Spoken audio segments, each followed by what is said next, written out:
అంటే మీకు బాధ్యత లేదా? నాకు ఒక్కడికైనా బాధ్యత రాష్ట్రాన్ని కాపాడుకోవడం? మీకు బాధ్యత లేదా? ఎందుకు మీరందరూ కూడా గట్టిగా ముందుకు రావడం లేదు నేను అడుగుతున్నా. మంచిని అభినందించాలి, చెడుని ఖండించాలి, చెడు వ్యక్తులను కూడా ఎక్కడికక్కడ మీరు నిరాకరించే పరిస్థితి రావాలి. అప్పుడే రాజకీయాలు ప్రక్షాళన అవుతాయి. అట్లా కాకుండా ఏదో చిన్న చిన్న దీని మీదనే ఆలోచిస్తా కూర్చుంటే నాకెందుకు వచ్చిందని మీరు ఇంట్లో పడుకుంటే 5 ఏళ్లు మీకోసం నేను కష్టపడ్డా. కడాన నాకు ఎప్పుడూ ఊహలో కలలో కూడా ఊహించలేదు నేను కూడా జైలుకు పోవాల్సి వచ్చింది. దేని మీద పోయాను మీరు చూశారు. నాకు ఒక నోటీస్ ఇస్తే నేను సమాధానం చెప్పేవాడిని. ఉన్న పళంగా నిన్ను అరెస్ట్ చేస్తున్నా అని పట్టుకొచ్చి లోపలేసే పరిస్థితికి వచ్చారు. కానీ దేనికోసం పోరాడాను? దేనికోసం? 45 సంవత్సరాలుగా నన్ను అభిమానించారు. ఎవరికి ఇవ్వని గౌరవం నాకు ఇచ్చారు. సమైక్య ఆంధ్రప్రదేశ్లో కానీ ఈ రాష్ట్రంలో కానీ నేను మీరు కష్టాల్లో ఉన్నారని, ఇబ్బందుల్లో ఉన్నారని, దౌర్జన్యాలు ఉన్నాయని నేను కూడా పారిపోతే ఈ రాష్ట్రం ఏమవుతుందని ఆలోచించి నా ప్రాణం పైన పర్వాలేదు ఈ రాష్ట్రాన్ని కాపాడాలని కాపాడడం కోసం ముందుకు పోయాను.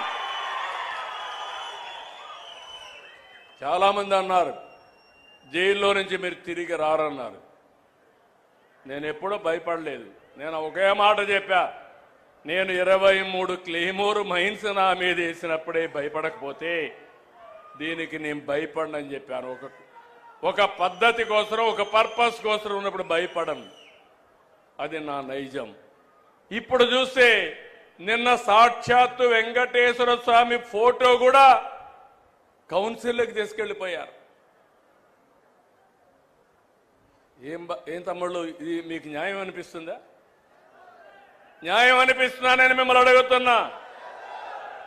ఇలాంటి వాళ్ళతో నేను రాజకీయం చేయాలని మిమ్మల్ని అడుగుతున్నా. చెప్పులు వేసుకొని వెంకటేశ్వర స్వామి ఫోటో పెట్టుకొని ఫోటోలు తీసుకొని ఇసిరిసేస్తారు. అంటే ఏంటి మీ అజం? ఏంటి మీ అహంకారం? మీ అహంకారం అంతా ఒకటే, ఒక రాజకీయ పార్టీ అని. శివుడి తల మీద పాముంటే మనం ఏం చేయలేము ఒకసారి. అదే అనుకుంటున్నారు. నేను తప్పకుండా శివుడు తలపైన పాముంటే నమస్కారం పెట్టి శివుడికి దాన్ని బయట తీసుకొచ్చి పాముని ఏం చేయాలో అది చేస్తామని చెప్పి కూడా నేను మీకు తెలియజేస్తున్నా. ఎవరి కోసం ఇది? మీకోసం అవునా కాదా? పల్నాడులో ఏం జరిగింది? రాజకీయాలు ఏంటి? ముఠా కక్షలు. రాయలసీమ మొత్తం ముఠాల్ని పూర్తిగా అణిచివేసి ఈరోజు రాయలసీమ కరువు సీమ కాదు, రతనాల సీమని హార్టికల్చర్ హబ్గా తయారు చేస్తున్నారు. నీళ్ళిచ్చా హార్టికల్చర్ హబ్ చేస్తున్నా, రైతాంగాన్ని బాగు చేసే బాధ్యత తీసుకున్నా. ఇక్కడ కూడా మిమ్మల్ని అందుకే అడుగుతున్నా. నేను చాలా పెను మార్పులు తీసుకురావాలనుకుంటున్నాను. ప్రతి ఎకరాకు నీళ్లు ఇవ్వాలనుకుంటున్నాను. కరెంటు ఛార్జీలు పెంచకుండా ఉండాలనుకుంటున్నాను. మన పిల్లలకందరికీ ఉద్యోగాలు ఇవ్వాలనుకుంటున్నాను. ప్రతి ఒక్కరికి ఐటీ నేర్పించాలనుకుంటున్నాను. ప్రతి ఒక్కరు కూడా కష్టపడి పనిచేయడమే కాకుండా స్మార్ట్గా పనిచేసే విధానానికి శ్రీకారం చుడతాను. మీ జీవన ప్రమాణాలు పెంచుతాను. ఇలాంటి కార్యక్రమాలు నేను అనుకుంటే 24 గంటలు నిద్రలేస్తే ఇదే ప్రయోగాలు, చెత్త ప్రయోగాలు, పాతకాలపు రాజకీయాలు. మొన్న బయట వస్తే మీరే చూశారు. బయట వస్తే బలవంతంగా మనుషులు తీసుకొస్తారు. వాళ్ళ కారుల కిందనే మనుషులు చంపేస్తారు.